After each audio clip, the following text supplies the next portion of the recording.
Common ion effect, इसको अगर हम डिफाइन करें तो वो कुछ इस तरह से होगी। The suppression of ionization of weak electrolyte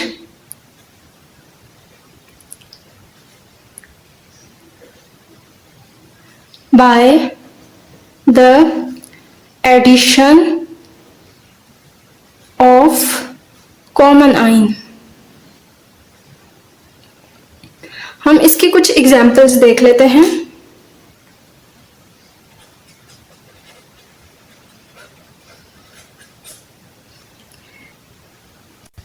तो लेट्स सपोज हमारे पास सोडियम क्लोराइड है।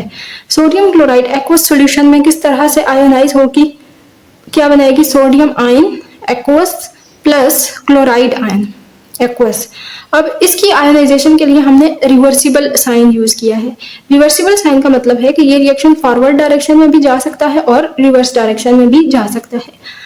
अब ये तो अपनी मर्जी से आयोनाइज हो रहा है। यहाँ पर अगर हम बाहर से HCl ऐड करेंगे तो HCl की जो आयोनाइजेशन है वो बहुत ज्यादा होती है, तो ये आयोनाइज होकर H+ और Cl- बना देगा।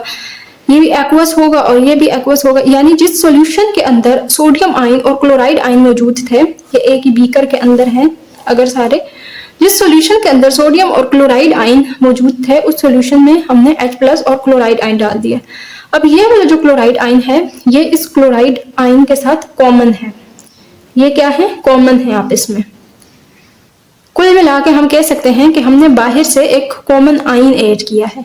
जब ये कॉमन है तो क्लोराइड आयन की जो कंसंट्रेशन है वो क्या हो जाएगी, इंक्रीज कर जाएगी। तो जो ऊपर वाले रिएक्शन का ऑलरेडी इक्विलिब्रियम एस्टेब्लिश हुआ था वो डिस्टर्ब हो जाएगा। तो अब क्या होगा कि इस क्लोराइड आयन की कंसंट्रेशन को कम करने के लिए ये क्लोराइड आयन सोडियम आयन के साथ मिलता जाएगा और इस रिएक्शन को पीछे की तरफ शिफ्ट करता जाएगा, यानी ये रिएक्शन पीछे की तरफ शिफ्ट होता जाएगा और सोडियम क्लोराइड बनता जाएगा। ये सोडियम क्लोराइड की मिकदार बढ़ती जाएगी। ये रिएक्शन इस क्लोराइड कॉमन आयन की वजह से ये वाला जो वीक इलेक्ट्रोलाइट था इसकी आयोनाइजेशन कम होती जा रही है, यानी इसका जो आयोनाइजेशन वाला रिएक्शन था वो रिवर्सिबल डायरेक्शन में जाता जा रहा है। तो इसी को कॉमन आयन इफेक्ट कहा जाता है, यानी बाहर से कॉमन आयन ऐड करने से किसी इलेक्ट्रोलाइट की आयोनाइजेशन सुप्रेस हुई है, तो इसको कॉमन आयन इफेक्ट कहा जाता है। एक और हम एग्जाम्पल देख लेते हैं।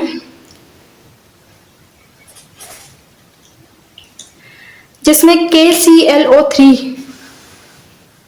एक वीक इलेक्ट्रोलाइट है, ये आयोनाइज होकर रिवर्सिबली आयोनाइज होकर K+ और ClO4- बनाएगा। अब हमें क्या करना है, हमें इसकी आयोनाइजेशन को अगर कम करना है तो हम बाहर से कोई दूसरा साल्ट डालेंगे जिसका कोई एक आयन इसके साथ कॉमन में हो। तो अब ये क्या आयोनाइज होकर KCl आयोनाइज होकर K+ और Cl- बनाएगा। अब अगेन ये आयन्स क्या हैं, कॉमन है, कंसंट्रेशन इनकी इंक्रीज होती जा रही है। ये कॉमन है और इनकी कंसंट्रेशन बढ़ती जा रही है। इसकी कंसंट्रेशन को कांस्टेंट रखने के लिए ये ऊपर वाला रिएक्शन पीछे वाली डायरेक्शन में शिफ्ट हो जाएगा, यानी K+ क्लोराइड आयन के साथ मिलकर KClO3 बनाता जाएगा।